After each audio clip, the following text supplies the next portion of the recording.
shampoo reveal. Siya, kalamansi. Kakita ka rin naman talaga naggaling sa slums na tao na yumaman eh. Wala ka talagang palusot eh. Kung may nakita kang ganun, anong palusot mo? Nagrarason ka lang eh. Diba? Hindi ka lang naghalongkat. Tamad ka lang. Basically, gusto mo lang bumaba dun sa comment section. Tinan mo, sino tong bagong magkaaway? Ano to? Nag-break si ganito. Ganyan. Shampoo reveal. Isipin mo, nag-type siya ng shampoo reveal doon. Kaputang ina hinanap. Sinerch siya ng Sinerch niya, nag-search siya gano'n, paano magbenta ng shampoo? Mali mo, gano'n na yung sinerch niya. Pero nag-gano'n pa siya, kalamansi. Importance of using your time wisely talaga. At ito, yung paggamit mo nito. Ng technology. Yes. Ibang tao, ano nga lang yun, laman sila ng Facebook, TikTok, gano'n. Nanonood ng porn.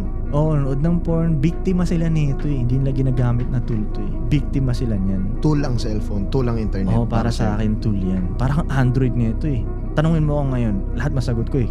Tanong mo ako matindi ngayon, sasagutin kita ngayon. Ganun na ako katalino ngayon. Kailan lalabas tong episode mo? Kailan lalabas sa episode na chat GPT ko yan. Pero diba ko ano no? Ikaw, anong mabilis mong masasabi dahil may AI na? Shit, kailangan mag-adapt doon, tol.